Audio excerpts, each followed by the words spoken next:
As a music education major in college, I was exposed to a plethora of different styles of music, whether it be from jamming with my friends or from the various different types of classes that I took.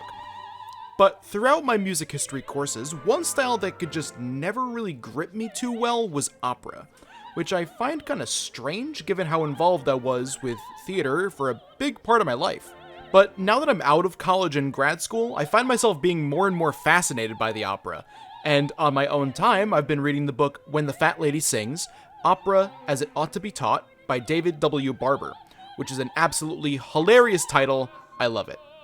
But it's also just a really interesting read for opera singers that are studying and professional, and for music educators as well. But all that got me thinking about opera representation in video games, and what kinds there were. So that's what we're going to be tackling today. Let's talk about opera representation in video games. But before we begin, don't forget to hit that subscribe button and ring the bell to be notified on whenever I upload a brand new video. I'm trying to get to 500 subscribers by the end of 2020, so if you all can help out with that, that would be absolutely incredible. And additionally, this video is going to be filled to the brim with names that I most likely cannot pronounce, so please forgive me when I say your favorite person's name wrong. I'm just genuinely terrible with names. To quote Barber with literally the first few sentences of his book, if you're looking for someone to blame for this whole opera business, look no further than Claudio Monteverdi. Others may want to place the blame on Vincenzo Galilei, but if you ask me, Monteverdi is the one who should be left holding the bag. He could have been content to be remembered as one of the most finest composers of madrigals in the 17th century, but no, that wasn't good enough. He had to go messing around with a whole new art form. Some composers never learn. How do you not want to read this book right now? It's absolutely hysterical. But basically, to put things into perspective, Monteverdi helped popularize the opera in Italy, and soon after, the art form began to flourish in countries like Germany and France, where composers like Richard Wagner and Jean-Baptiste Lully found success in composing.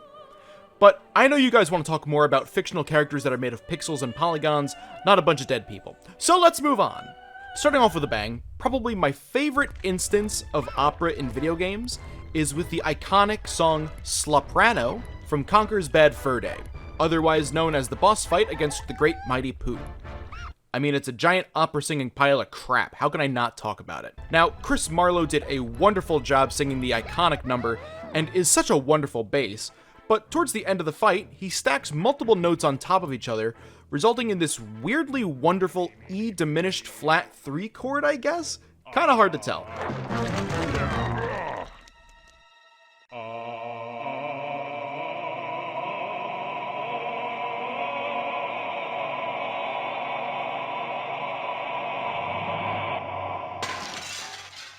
This results in some glass breaking as he's singing, which is a nod to how some vocalists are able to apparently break glass by using their voice. And I've had people tell me that they can personally do it, yet I still refuse to believe them, even though people like the Mythbusters and Physics Girl showed how it can be done. Now, before, I mentioned that Chris Marlowe was a bass vocally. Singers typically are divided into voice parts depending on their vocal range. Female singers with a high vocal range, ranging from about middle C or C4 to A5, are considered sopranos, with altos having a lower range, going from F3 to D5. Singers that often find themselves in the middle of those ranges, which is typically A3 to F5, are referred to as mezzo-sopranos. Men with a high range of notes, often B2 to G4, are referred to as tenors, whereas basses are referred to for having a range of E2 to C4. And men who find themselves in the middle of that kind of range, myself included, are referred to as baritones, who have a range of G2 to E4 according to the Yale University Music Library. Now, of course, these vary between everybody. Each singer doesn't always have the ranges shown, and they might be able to go a bit higher and or lower if their voices allow them to. Like me, for example, I'm classified as a baritone, but I can hit an F2 and go up to a B-flat 4, which is right above middle C. But gloating aside, we can also talk about the overall instrumentation of the piece as well, in order to possibly pinpoint when in history Sloprano could have been performed. Which is something that I never thought I'd actually be saying in my life. From what we can hear, there's mainly string and brass instruments, which means that, God willing, if Sloprano were to be featured in an actual opera, it would have first appeared somewhere in the early 1700s.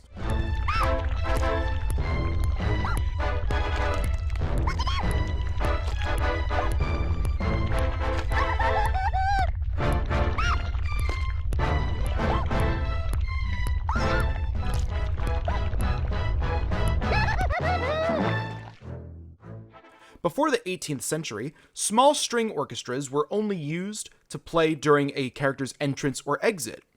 By the 1720s, orchestral accompaniment became a staple to aria performances, but composers such as Giovanni Pergolesi, Leonardo Vinci, and Leonardo Leo implemented wind instruments into their compositions in order to make certain arias have more importance by having a string instrument play a solo during it. Now, you might be wondering what an aria is, and an aria is a very common song that you'll hear in opera, which is typically sung by a single voice with either full instrumental accompaniment or a piano. Additionally, since this piece is sung by a bass voice in a comedic setting, the type of aria that this would be classified as is an aria buffa. Speaking of arias, an excellent example of an aria in video game music is with the piece Aria of the Soul from the Persona and I believe Shin Megami Tensei franchise. I've never played it before, so I can't verify. This is the piece that plays whenever you enter the Velvet Room. In Aria of the Soul, we start off with the singer, a piano, and a string section, playing some parts bowed and some parts pizzicato, or playing a note by plucking the string, to add to the overall creepy atmosphere that you find yourself in.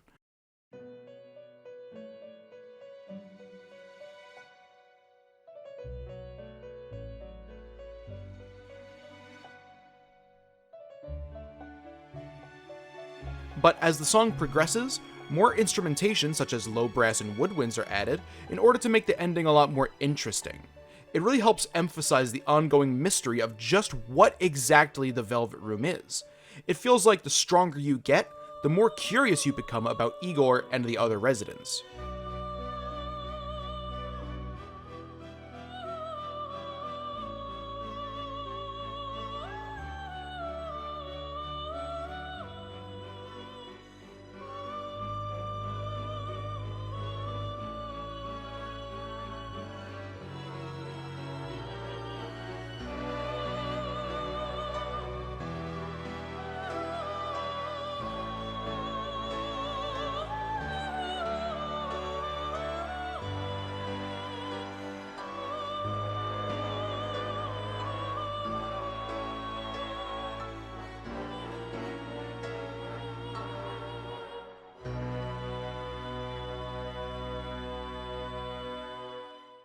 In this piece, the vocalist is also singing melismatically and in a bel canto style. When we sing melismatically, the vocalist sings on one syllable throughout numerous notes, which is typically done in order to put more emphasis on a certain word, even if the word being sung in this case is just ah. Bel canto, which is Italian for beautiful singing, is a style of singing very common in the opera that's characterized by very wide vibrato and vowels. If we apply our knowledge of vocal parts to the singer in this piece, she would most likely be a soprano given the high notes that she performs towards the end of the piece. Another type of song that's commonly found in opera is also known as the recitative, which I believe I'm saying correctly. It's pronounced and spelt very weirdly, which is a more free-form rendition of a song where the singer sings but in rhythms similar to normal talking. Now, unfortunately, I haven't found any concrete examples of this type of piece in video game music, but I still felt that it was an important topic to discuss. Now, probably the most infamous occurrence of opera in video games is with the performance of Maria and Draco in Final Fantasy VI, which was composed by the legendary Nobuo Uematsu. For the show, you take control of Celes and perform as Maria, the main female lead of the show, and you as the player get to actually impact the performance by remembering the lyrics to the song, movements when dancing, and the staging to throw the flowers off the roof of the castle.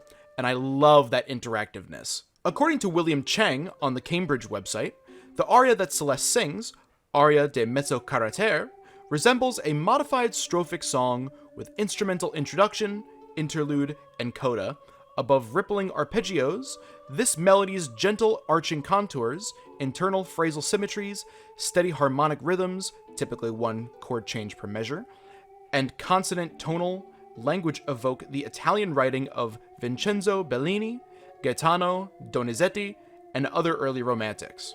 But I think the biggest point about the opera scene in this game is how it's actually synonymous with Celes as a character. The opera that Celes performs in is ultimately about a couple torn apart due to war, which is not too far off from her relationship with Locke. Not only are Celes and Locke originally on opposing sides, with Celes being an Empire general and Locke being one of the returners, Celes deeply cares for Locke even though he's still tormented by the loss of his girlfriend, Rachel. So Celes as a character relates incredibly well to Maria, solely with lines like, "Oh my hero, so far away now, will I ever see you smile? Love goes away like night into day, it's just a fading dream. Must I forget you? And we must part now, my life goes on, but my heart won't give you up." It's truly incredible. Now, one thing I do want to do is I want to bring attention to the two main types of opera performances that exist, which are opera seria and opera buffa. Opera serias tended to have more serious topics and focused on those of nobility or even gods, but as the operas grew more and more serious, composers began writing little funny scenes to insert between the acts known as intermezzi, which Barber writes on page 21 of his book. These small funny scenes actually became their own kind of opera, known as the opera buffa, which were more comedic and satirical, often focusing around the common folk.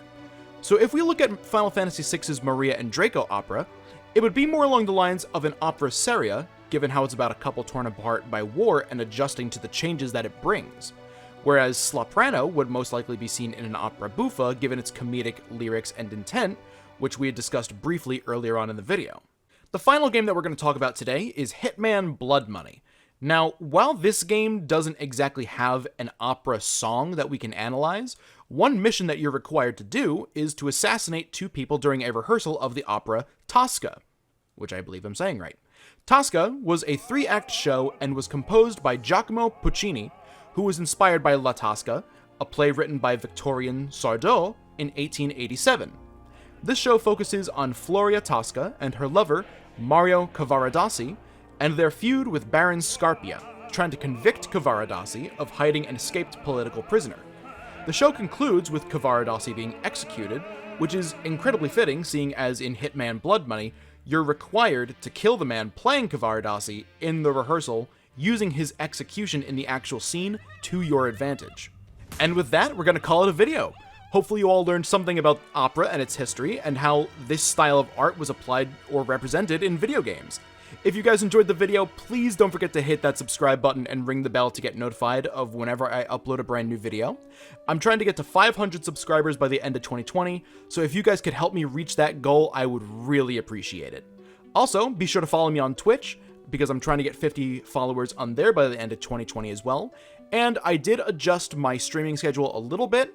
I'm going to be streaming on Mondays, Thursdays, Fridays, and Saturdays. Be sure to like the video and comment what you thought down below. And I'm also going to leave all the links to all the articles and websites that I used to help put the script together, as well as the link to buy Barber's Opera History as It Ought to Be Taught on Amazon. Again, thank you all so much for watching, and I will see you all in the next one.